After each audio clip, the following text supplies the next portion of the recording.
검은색 세단 수십 대가 좁고 비린내 나는 시장 골목을 가득 메우던 그날을 저는 평생 잊지 못할 겁니다. 번쩍이는 차체 위로 떨어지는 생선 핏물과 야채 부스러기들이 마치 제 뒤틀린 인생을 비웃는 것만 같았지요. 수조원의 결제 서류에 도장을 찍고 나라의 경제를 들었다 놨다 하는 저였지만 그날 시장통 국밥집 앞에서 내딛던 제 구두 굽소리는 유난히도 가볍고 비겁하게 들려왔습니다. 자욱한 국밥김 사이로 희미하게 비치던 한 여자의 구분등, 그리고 그 곁에서 고사리 같은 손으로 쟁반을 나르던 작은 아이를 본 순간 제 심장은 그대로 멎어버렸습니다. 7년 전 제 손으로 비행기에 태워 유학을 보냈던 내 아내 지영이가 왜 명품 가방 대신 뚝배기를 들고 저기 서 있는 것인지 제 머릿속은 하얗게 타버리고 말았죠. 사연이 시작되기 전에 구독과 좋아요, 알람 설정 부탁드려요. 제 인생의 시계추를 30년 전으로 돌려보면 거기는 지독한 가난의 냄새와 뜨거운 사랑의 열기가 뒤섞여 있습니다. 당시 저는 아무것도 가진 게 없는 고학생이었고 지영이는 그런 저를 위해 밤낮으로 공장을 돌며 제 뒷바라지를 하던 천사 같은 여자였습니다. 단칸방 창틈으로 들어오는 황소바람을 서로의 온기로 막아내며 우리는 참 많이도 웃고 울었죠. 민수 씨, 당신 성공하면 나 고생시킨 거 꼭 갚아야 해? 라고 묻던 그녀의 맑은 눈망울을 보며 저는 매일 밤 다짐했습니다. 내 목숨을 바쳐서라도 이 여자를 세상에서 가장 높은 곳에 앉혀주겠노라고 말입니다. 하지만 제 성공의 발판이 되어주겠다며 나타난 제 어머니의 서슬퍼런 눈빛은 우리의 행복을 순식간에 난도질했습니다. 평생 저를 버려두다시피 했던 어머니가 제가 대기업 후계자로 지목되자마자 나타나 처음 하신 말씀은 그 천한 계집애랑 당장 헤어져라는 독살뿐이었죠. 지영이는 제 어머니 앞에서 고개도 들지 못한 채 벌벌 떨기만 했습니다. 그때 지영이의 눈빛이 참 기묘했습니다. 공포에 질린 것 같으면서도 무언가 저에게 말하고 싶어 입술을 달싹거리던 그 서늘한 표정. 저는 그게 단순히 시어머니에 대한 두려움인 줄로만 알았습니다. 결국 어머니의 압박을 이기지 못한 저는 지영이를 위해 최선의 선택을 했다고 믿었습니다. 지영아, 딱 7년만 외국 나가서 공부하고 있어. 내가 여기 다 정리하고 너 데리러 갈게. 제 말에 지영이는 아무 대답도 없이 제 손바닥 위에 작은 쪽지 하나를 쥐어주더군요. 거기엔 당신의 선택을 원망하지 않아요. 하지만 아이는 이라는 채 완성되지 않은 문장이 적혀 있었습니다. 그때는 그게 무슨 소리인지도 모른 채 저는 억지로 그녀를 공항 검색대 안으로 밀어넣었습니다. 그녀가 뒤를 돌아보며 저를 쳐다보던 그 마지막 눈빛. 마치 영원한 작별을 고하는 듯한 그 깊고 어두운 눈동자가 제 등줄기를 타고 흐르던 식은땀처럼 생생하게 남아있는데 말입니다. 그 후 7년 동안 저는 피도 눈물도 없는 괴물이 되어 회사를 키웠습니다. 어머니의 뜻대로 정략 결혼도 마같이 않으며 오직 힘을 기르는 데만 집중했지요. 지영이가 매달 유학자금을 잘 받고 있다는 어머니의 말끝엔 늘 묘한 비웃음이 걸려 있었지만 저는 바보같이 그 말을 철석같이 믿었습니다. 가끔 지영이가 보냈다는 감사 편지들이 제 책상 위에 놓여 있었거든요. 그런데 말입니다. 이상한 일이었습니다. 분명 지영이의 필체인데 편지지에선 외국 향수가 아닌 묘한 멸치 육수 냄새와 매운 고춧가루 냄새가 배어나오는 것 같았습니다. 그러던 어느 날 시장통에서 국밥집을 운영하는 제 오랜 친구 녀석이 사색이 되어 전화를 걸어왔습니다. 민수야, 너 미쳤어? 너희 어머니가 지영 씨를 어떻게 했는지 정말 모르는 거야? 그 목소리가 얼마나 떨리던지 제 가슴에 구멍이 뚫리는 기분이었습니다. 친구의 안내를 받아 도착한 곳은 서울 변두리에 다 쓰러져가는 재개발구역 시장통이었습니다. 화려한 제 집무실과는 공기부터가 다른 그곳에서 저는 제 인생 최대의 비극과 마주하게 되었습니다. 시커먼 매연을 내뿜는 낡은 트럭들 사이로 국밥 배달이요를 외치며 뛰어가는 5살 남짓한 사내아이가 보였습니다. 그 아이의 목에 걸린 은색 줄 끝에는 제가 7년 전 지영이에게 건네줬던 제 결혼 반지가 걸려 있더군요. 아이의 얼굴은 거울을 보는 것처럼 제 어릴 적 모습과 똑 닮아 있었습니다. 숨이 막혀 비틀거리는 제 앞으로 땀에 젖어 머리카락이 얼굴에 들러붙은 한 여자가 커다란 쟁반을 머리에 이고 걸어 나왔습니다. 손가락 마디마디가 굵어지고 손등은 찬바람에 터져 붉게 진물이 흐르는 여자. 제가 세상에서 가장 귀하게 모시겠다던 제 아내 지영이었습니다. 그녀는 저를 보자마자 들고 있던 쟁반을 바닥에 떨어뜨렸고 쨍그랑하며 깨지는 뚝배기 소리가 마치 제 심장이 박살나는 소리처럼 시장 골목에 울려 퍼졌습니다. 민수 씨, 당신이 여기 어떻게? 그녀의 목소리는 갈라지고 힘이 없었습니다. 유학 가서 우아하게 책을 읽고 있을 줄 알았던 내 여자가 사실은 제 어머니의 협박에 못 이겨 돈 한 푼 없이 길거리로 쫓겨나 이 삭막한 시장통에서 제 아이를 홀고 키우고 있었던 겁니다. 그때 뒤에서 들려온 시장 상인회의 걸걸한 욕설이 제 귀를 때렸습니다. 야, 이 국밥집 옆편네야. 접시 깼으면 당장 물어내고 소금이나 뿌려. 재수없게 어디서 눈물을 짜고 있어? 그 인간이 지영이의 어깨를 거칠게 밀치며 소금을 한 바가지 뿌려대는 것을 본 순간 제 안의 무언가가 끊어져 버렸습니다. 저를 향해 차갑게 미소 짓던 어머니의 얼굴과 지영이의 찢어진 고무신이 겹쳐 보이면서 저는 피눈물을 쏟으며 그 자리에서 무릎을 꿇었습니다. 제 아내는 저를 원망하지 않았습니다. 오히려 그 거친 손으로 제 눈물을 닦아주며 오지 말지 그랬어요. 그냥 당신 세계에서 멋지게 살지 그랬어요. 라며 저를 위로했습니다. 그 순간 제가 가진 모든 부와 권력이 얼마나 하찮고 부질없는 것인지 뼈저리게 느꼈습니다. 제 어머니는 저를 후계자로 만들기 위해 지영이에게 지옥을 선물했고 저는 그 사실도 모른 채 괴물들의 성체 안에서 안락함을 누렸던 것이지요. 하지만 이제 더 이상 도망치지 않기로 했습니다. 제 아내의 거친 손을 잡는 순간 제 혈관 속에는 차가운 복수의 불꽃이 타오르기 시작했습니다. 이 국밥 한 그릇에 담긴 7년의 한과 눈물, 그리고 내 아이가 겪어야 했던 그 가난의 서러움을 이제 세상에 돌려줄 때가 된 것입니다. 제 아내를 구박하고 제 인생을 망친 이들에게 진짜 재벌 회장의 참교육이 무엇인지 똑똑히 보여주겠다고 저는 그 무너진 국밥집 앞에서 맹세하고 또 맹세했습니다. 시장통에서 돌아온 그날 밤, 제가 사는 펜트하우스의 공기는 평소와는 사뭇 달랐습니다. 70평이 넘는 거대한 거실은 언제나처럼 무미건조한 대리석 향기와 은은한 디퓨저 냄새로 가득 차 있어야 했지요. 그런데 현관문을 열고 들어서는 순간 코끝을 찌르는 건 그 세련된 향기가 아니었습니다. 아주 미세하지만 분명하게 느껴지는 비릿한 멸치 육수 냄새와 눅눅한 시장 바닥의 흙내음이 거실 한복판을 유령처럼 떠돌고 있었어요. 분명히 아침에 나갈 때 단단히 걸어잠갔던 창문들은 한치의 오차도 없이 닫혀 있었습니다. 하지만 거실 한복판에 놓인 이탈리아제 최고급 가죽 소파 위를 보는 순간 저는 온몸의 피가 거꾸로 솟구치는 기분을 느꼈습니다. 그 티 없이 깨끗해야 할 흰 소파 위에 누군가 일부러 묻혀놓은 듯한 검은 기름때 묻은 손자국이 선명하게 찍혀 있었거든요. 그건 제가 조금 전 시장 골목에서 지영이의 거친 손을 잡았을 때 제 손등 바닥에 묻어놨던 바로 그 고된 노동의 흔적이었습니다. 저는 떨리는 가슴을 진정시키며 서재로 향했습니다. 제 인생의 모든 결정이 이루어지는 그 은밀한 공간만큼은 안전하길 바랐던 것이지요. 하지만 서재문을 여는 순간 제 심장은 발밑으로 툭 떨어지고 말았습니다. 책상 위 수십억 대의 계약서들이 정갈하게 놓여 있어야 할 그 자리에는 뜬금없이 낡은 양은 냄비 뚜껑 하나가 덩그러니 놓여 있었습니다.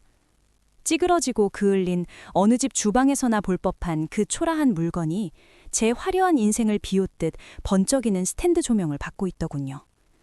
그 냄비 뚜껑을 집어들었을 게 밑바닥에서 툭 하고 떨어진 건 7만 동안 제가 받아왔던 지영이의 영국발 편지들이었습니다. 그런데 그 편지 봉투들을 자세히 들여다보니 그동안 보지 못했던 기괴한 사실이 눈에 들어왔습니다. 분명히 영국 우체국 직인이 찍혀 있어야 할 자리마다 미세하게 번진 붉은 고춧가루 얼룩이 마치 핏자국처럼 번져 있더군요. 누군가 정교하게 조작한 가짜 편지들. 저는 그 편지들을 한 장씩 꺼내어 향기를 맡아보았습니다. 지영이의 살냄새 대신 거기선 지독할 정도로 비린 시장통의 냄새와 제 어머니가 즐겨 쓰던 독한 백합향수가 뒤섞여 진동하고 있었습니다. 그때였습니다. 등 뒤에서 서늘한 기척이 느껴지더군요. 돌아보지 않아도 알 수 있었습니다. 그 공간에 들어올 수 있는 유일한 사람, 제 인생을 설계하고 조종해온 제 어머니가 거기 서 계셨습니다. 평소처럼 흐트러짐 없는 쪽진 머리에 화려한 실크 가운을 걸치고 계셨지만 그날따라 어머니의 눈빛은 굶주린 짐승처럼 서늘하게 빛나고 있었습니다. 어머니는 천천히 걸어와 제 책상 위의 냄비 뚜껑을 손가락 끝으로 툭 건드리셨습니다. 민수야, 냄새 나지 않니? 천한 것들이 묻혀온 그 역겨운 냄새 말이다. 그 목소리는 마치 30년 전 가난했던 어린 저를 때리며 너는 다르게 살아야 한다고 속삭이던 그날의 빗소리와 똑같았습니다. 직접적으로 지영이를 언급하지도 시장통 이야기를 꺼내지도 않으셨지만 어머니의 그 말 한마디는 제가 오늘 본 모든 것이 우연이 아니었음을, 그리고 이미 당신의 손바닥 안에서 감시당하고 있었음을 잔인하게 선포하는 것이었습니다.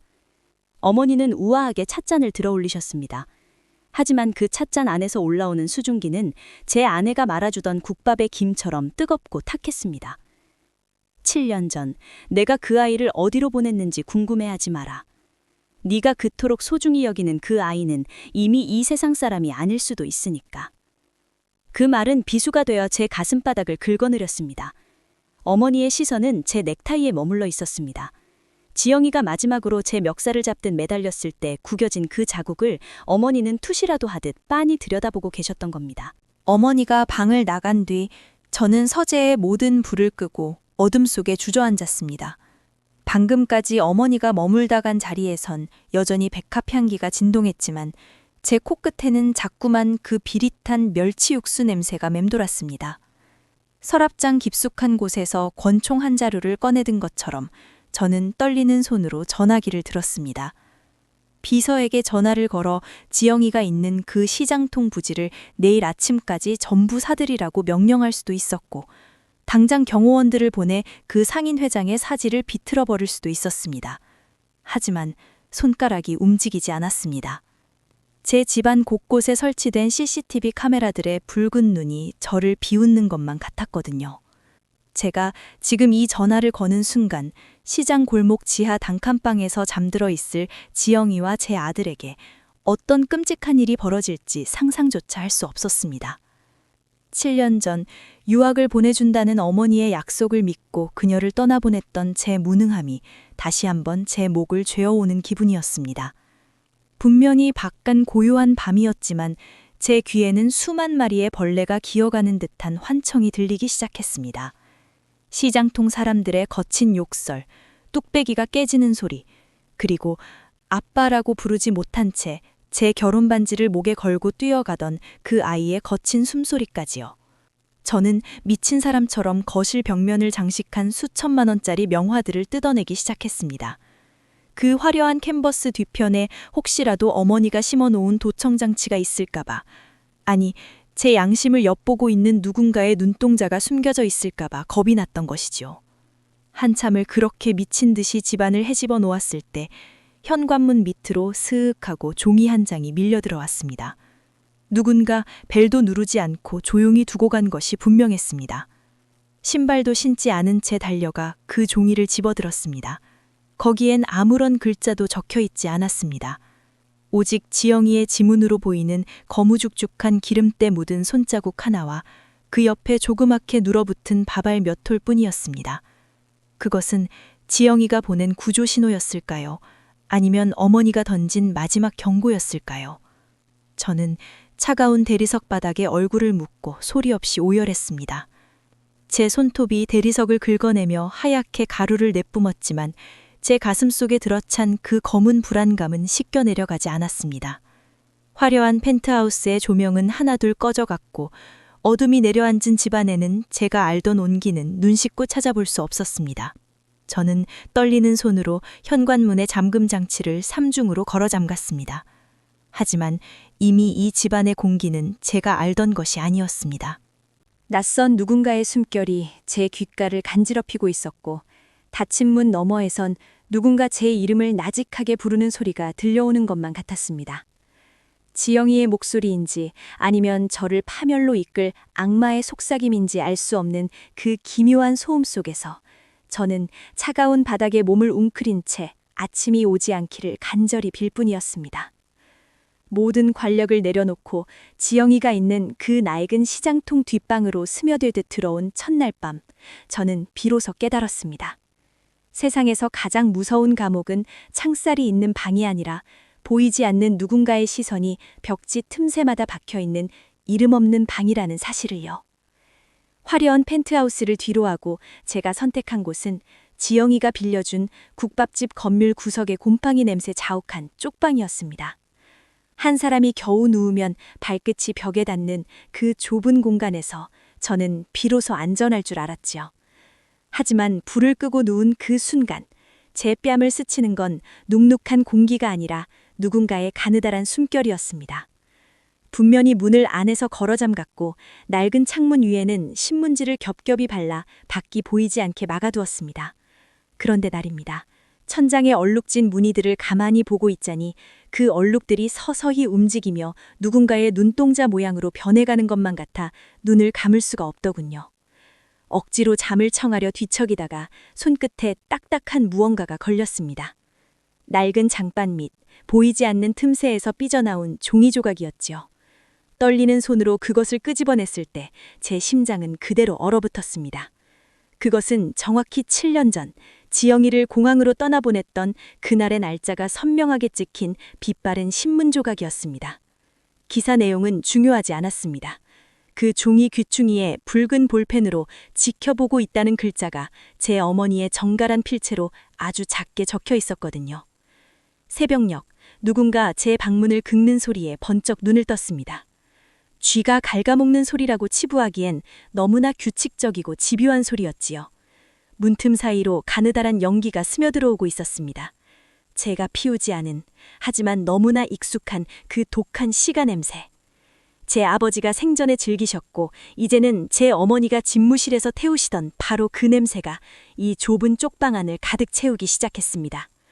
급히 문을 열고 나갔지만 복도에는 낡은 자전거 한 대와 비어있는 국밥그릇 몇 개뿐이었습니다. 하지만 그 빈 그릇 안에는 아직 온기가 남아있는 멸치대가리 3개가 나란히 놓여 있었습니다. 마치 누군가 저를 비웃으며 차려놓은 기괴한 제상처럼 말입니다.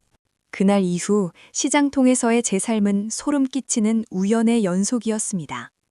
지영이를 도와 시장 배달을 나갔을 때의 일입니다. 좁은 골목길에서 술 취한 불량배들이 저를 가로막고 지영이의 쟁반을 걷어차려던 찰나였습니다. 어디선가 검은 우비를 입은 체구가 작은 사내가 나타나 순식간에 그들을 제압하고 사라졌습니다. 고맙다는 말을 하려 그를 뒤쫓아 골목 끝에서 겨우 붙잡았을 때 저는 비명을 지를 뻔했습니다. 그 사내의 왼쪽 뺨에는 7년 전 지영이를 공항까지 태워다 주다 의문의 사고로 죽었다던 제 전담 기사의 화상 흉터와 똑같은 자국이 선명하게 남아 있었거든요. 기사님? 제 물음에 그는 대답 대신 기괴하게 입꼬리를 올리며 웃더니 인파 속으로 증발하듯 사라져버렸습니다. 그가 서 있던 자리에는 오직 축축한 물비린내와 함께 7년 전 사고 현장에서 발견되었던 제 차의 엠블럼 조각만이 덩그러니 떨어져 있었습니다. 더 무서운 것은 제가 어디를 가든 심지어 지영이와 단둘이 하는 은밀한 대화조차 누군가 이미 알고 있다는 사실이었습니다. 지영이가 제 아이를 위해 시장 구석에 숨겨두었다는 비상금 상자를 열었을 때 그 안에는 돈 대신 제가 7년 전 지영이에게 사주었던 명품 시계에 깨진 유리 조각들이 가득 차 있었습니다. 제가 오늘 지영이와 그곳에 갈 것을 미리 알고 누군가 내용물을 바꿔치기 해둔 것이 분명했습니다. 지영이는 사색이 되어 제 손을 잡았지만 저는 지영이의 눈동자 속에서도 저를 감시하는 누군가의 그림자를 본 것만 같아 그 손을 거칠게 뿌리치고 말았습니다. 이제 저에게 남은 유일한 위안은 아이의 목에 걸린 그 은색 반지 목걸이 뿐이었습니다. 하지만 그 소중한 오브제마저 이제는 저를 옥죄는 족쇄가 되어버렸습니다. 어느 날 밤 아이가 제 곁에서 잠든 사이 그 반지를 가만히 만져보았습니다. 차가워야 할 금속의 감촉이 이상하게도 사람의 체온처럼 뜨겁게 달궈져 있더군요. 아이는 깊은 잠에 빠져 있는데 반지는 마치 누군가 방금까지 손에 꽉 쥐고 있었던 것처럼 열기를 뿜어내고 있었습니다. 반지를 자세히 들여다보니 안쪽 각인된 우리 부부의 이름 사이로 보일 듯 말 듯한 미세한 구멍이 뚫려 있었습니다. 그 구멍 안에서 아주 작은 붉은 빛이 깜빡이는 것을 본 순간 저는 그것이 단순한 반지가 아니라 저를 추적하고 제 모든 소리를 듣고 있는 감시장치라는 것을 직감했습니다. 반지를 빼앗으려 하자 잠결에 아이가 제 손을 꽉 잡으며 나직하게 읊조렸습니다. 아빠, 할머니가 그러는데 이 반지 절대 빼면 안 된대요. 빼면 아빠가 영영 사라진다고 했어요. 아이의 그 천진난만한 목소리가 세상에서 가장 잔혹한 선고처럼 들려왔습니다. 제 어머니는 7년 전 지영이를 쫓아낼 때 이미 이 모든 시나리오를 완성해 두었던 것입니다. 반지는 지영이가 저를 그리워하게 만드는 매개체인 동시에 제가 지영이를 찾아왔을 때를 대비한 가장 완벽한 덫이었던 것이지요. 저는 이제 시장통 한복판에 서서 미친 사람처럼 주변을 두리번거립니다. 국밥을 나르는 아주머니의 앞치마 뒤에, 생선을 토막내는 상인의 칼날 위에, 그리고 제 아내 지영이의 서글픈 미소 뒤에 숨겨진 누군가의 시선을 느낍니다. 도망치려 발버둥칠수록 그 보이지 않는 손은 더 깊숙이 제 목을 죄어옵니다. 제가 머무는 이 좁은 방의 벽지가 조금씩 벗겨질 때마다 그 뒤로 드러나는 것은 시멘트가 아니라 저를 향해 빽빽하게 적힌 수만 개의 날짜와 시간들이었습니다. 제가 7년 동안 지영이를 잊고 화려하게 살았던 그 모든 순간의 기록이 이 초라한 쪽방 벽면에 제 어머니의 손글씨로 빽빽하게 박혀 있었던 겁니다. 민수야, 넌 단 한 번도 내 손바닥을 벗어난 적이 없단다. 귓가에 환청처럼 들려오는 어머니의 웃음소리에 저는 귀를 막고 비명을 지릅니다. 하지만 제 비명은 끓어오르는 국밥의 수증기 속으로 허망하게 흩어질 뿐입니다. 창문 너머 저 멀리 시장 골목 끝에 서 있는 검은 세단 한 대가 저를 비웃듯 전조등을 깜빡입니다. 이제 저는 깨달았습니다. 이곳은 재회의 장소가 아니라 저를 천천히 말려 죽이기 위해 설계된 거대한 무덤이라는 사실을요. 지영이의 손을 잡고 행복해지려 할수록 제 발밑의 늪은 더 깊어만 갑니다. 저는 이제 지영이의 얼굴을 보는 것조차 두렵습니다. 그녀의 눈동자 뒤에 숨어 저를 내려다보고 있을 그 거대한 어둠이 언제쯤 제 숨통을 완전히 끊어놓을지 알 수 없기 때문입니다. 수조 원의 재산을 가졌던 회장은 이제 없습니다.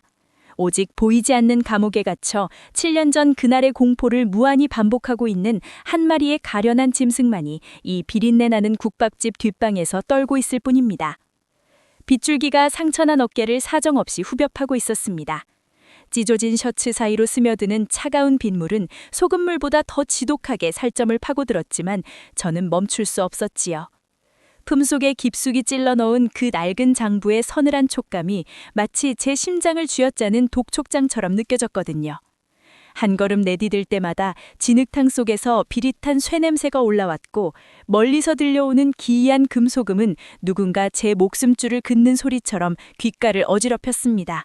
어둠이 짙게 깔린 시장 골목 끝, 제가 유일하게 믿었던 조력자가 기다리기로 한 그 낡은 창고 앞에 도착했을 때였습니다. 거칠게 숨을 몰아쉬며 문틈 사이로 새어나오는 희미한 불빛을 확인한 순간 제 심장은 그대로 멎어버리는 줄 알았습니다. 창고 안에서 들려오는 건 절박한 구조의 소리가 아니었거든요. 그것은 제 30년 인생을 통째로 부정하게 만드는 너무나 익숙하고 잔인한 웃음소리였습니다. 그래요, 여사님. 계획대로 저 미련한 놈이 제 발로 장부를 들고 여기까지 오고 있습니다. 7년 전 그 여자아이를 치워버릴 때처럼 이번에도 깔끔하게 처리해드려야지요. 제 가장 충직한 사냥개였던 비서의 목소리였습니다. 그리고 그 맞은편, 우아하게 찻잔을 내려놓으며 그림자 속에 몸을 숨기고 있던 노파가 천천히 고개를 들더군요. 제 어머니였습니다.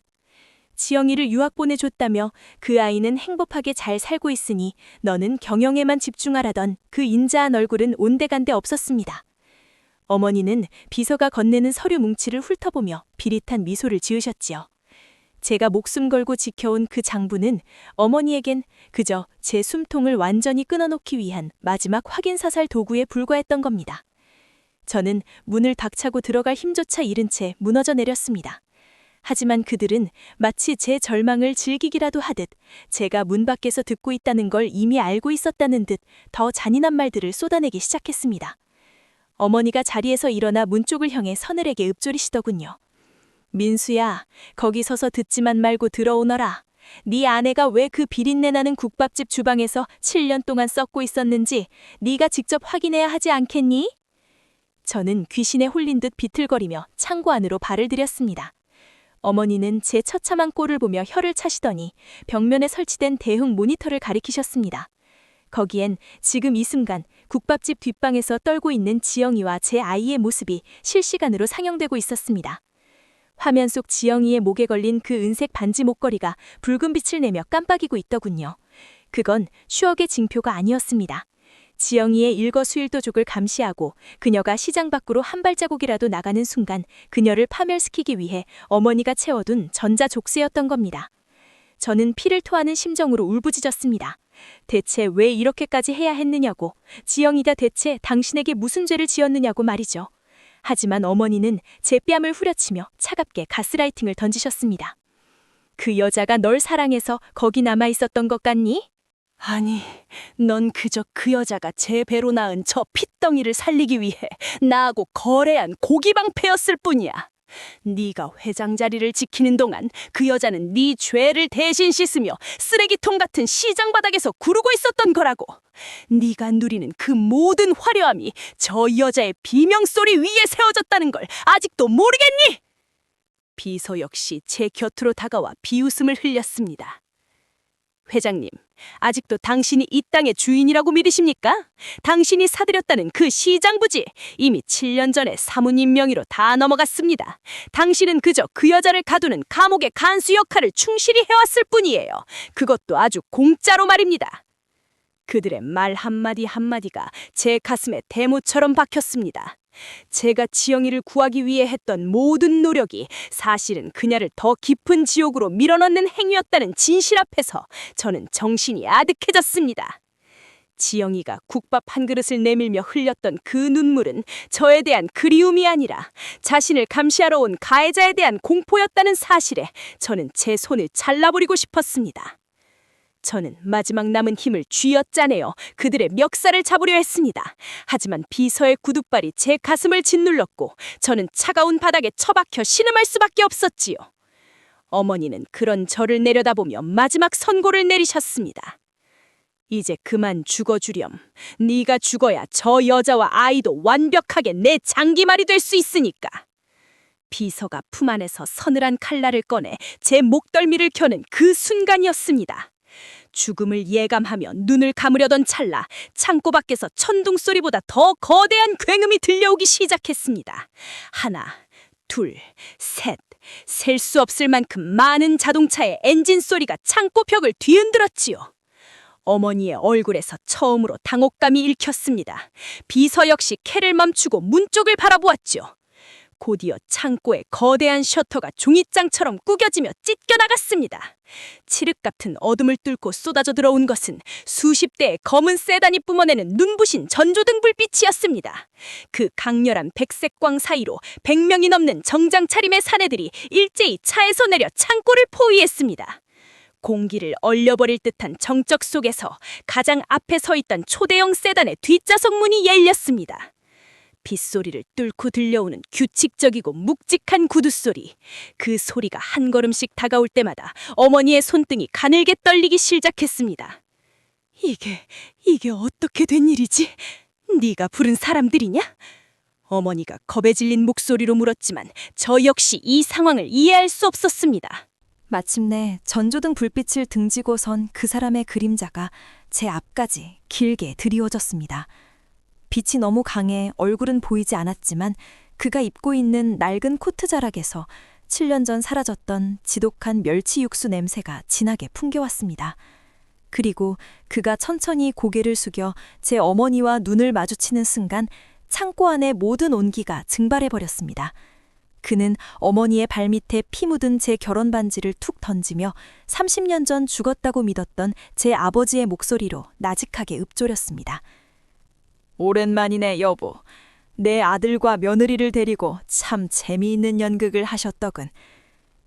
눈을 멀게 하는 전조등 불빛 사이로 죽음의 문턱에서 돌아온 그 사람의 서늘한 미소가 보였습니다. 그것은 이제까지 우리가 알던 모든 진실이 한낱 가짜에 불과했음을 알리는 거대한 파멸의 서막이었습니다. 눈부신 백색광이 창고의 눅눅한 어둠을 갈기갈기 찢어발기던 그 순간 저는 보았습니다. 제 어머니의 그 서슬퍼런 위엄이 한순간에 모래성처럼 허물어지는 것을요. 30년 전 차가운 바다에 던져져 흔적도 없이 사라졌다던 제 아버지가 그 비린내 나는 멸치 육수 냄새를 훈장처럼 두르고 제 앞에 서 계셨습니다. 비서의 칼날은 얼어붙었고 어머니의 비명은 목구멍 너머로 넘어가지 못한 채 기괴한 천식 소리로 변해버렸지요. 아버지는 아무 말 없이 다가와 제 가슴을 짓누르던 비서의 구두를 걷어차 버리셨습니다. 그리고는 흙바닥에 처박힌 제 손을 잡아 일으키셨죠. 그 손바닥에 굳은 살, 30년 세월을 부두 노동자로 시장통의 짐꾼으로 구르며 만들어진 그 거친 감촉이 제 눈물샘을 사정없이 터뜨렸습니다. 아버지는 제 어머니를 차갑게 응시하며 품 안에서 낡은 신문지 뭉치를 꺼내 던지셨습니다. 당신이 지영이를 가둔 그 국밥집, 그리고 그 일대의 땅들, 당신 명이라고 믿었겠지. 하지만 아니야. 내가 살아있는 한 당신이 30년 전 내 인장을 훔쳐 조작한 그 모든 서류는 쓰레기에 불과해. 지영이는 도망친 게 아니라 나를 지키고 있었던 거다. 당신이라는 괴물로부터 내 마지막 유산인 이 아이와 민수를 지키기 위해 그 비린내 나는 지하방에서 7년을 버틴 거야. 어머니는 실성한 듯 웃음을 터뜨렸습니다. 아니, 그럴 리 없어. 내가 그년을 어떻게 감시했는데. 그 목걸이 반지가 매일같이 그년의 비명을 나에게 전해졌단 말이야. 그때였습니다. 아버지가 제 아이의 목에 걸려있던 그 은색 반지를 낚아채듯 가져가셨습니다. 그리고는 반지의 옆면, 눈에 보이지도 않는 미세한 틈을 손톱 끝으로 강하게 누르셨지요. 딸깍 하는 소리와 함께 반지가 반으로 갈라지며 그 안에서 아주 작은 마이크로칩 하나가 툭 떨어졌습니다. 이건 당신이 심어둔 감시장치가 아니야. 지영이가 당신의 그 악마 같은 목소리를 7년 동안 한마디도 빠짐없이 기록해온 증거품이지. 당신이 매일 밤 지영이에게 전화를 걸어 민수를 죽이겠다고 협박하던 그 목소리, 내 아들을 망가뜨리려 했던 그 모든 사주, 이 안에 다 들어있어. 당신은 지영이를 감시한다고 믿었겠지만 사실은 지영이가 당신의 죄악을 수집하고 있었던 거야. 어머니의 얼굴이 잿빛으로 변했습니다. 제가 그토록 두려워했던 그 반지는 지영이의 족쇄가 아니라 저를 지키기 위한 지영이의 마지막 방패였던 겁니다. 지영이는 스스로를 감옥에 가두는 대가로 저와 우리 아이의 목숨을 어머니의 칼날로부터 유예시키고 있었던 것이지요. 순식간에 창고 안으로 들이닥친 수십 명의 사내들이 어머니와 비서를 결박했습니다. 어머니는 끌려나가는 순간까지도 제 이름을 부르며 울부짖었지만 저는 그 목소리를 외면했습니다. 대신 아버지가 이끄는 차에 올라타 미친 듯이 시장통 국밥집으로 향했지요. 새벽 안개가 자욱한 시장 골목, 비린내와 땀냄새가 뒤섞인 그 낡은 국밥집 앞에 지영이가 서 있었습니다. 아이를 품에 안고 떨리는 눈으로 저를 바라보던 지영이. 저는 차에서 내리자마자 지영이를 끌어안았습니다. 7년의 세월, 그 지독한 고독과 공포를 홀로 견뎌낸 그녀의 어깨는 너무나도 작고 야위어 있었습니다. 민수 씨, 이제 끝난 거야? 정말로? 지영이의 물음에 저는 대답 대신 통곡했습니다. 수조 원의 재산도 회장이라는 화려한 직함도 그 비린내 나는 국밥 한 그릇보다 가벼웠다는 것을 이제야 깨달았으니까요. 우리는 그날 밤 곰팡이 냄새 가득한 그 좁은 쪽방에 모여 앉아 식어버린 국밥을 나눠 먹었습니다. 세상 그 어느 산의 진미보다 달고 따뜻한 인생의 진짜 맛이 담긴 한 끼였습니다. 그로부터 3년이 흘렀습니다. 저는 이제 거대한 빌딩 숲의 집무실이 아닌 시장통 입구의 작은 국밥집 주방에 서 있습니다.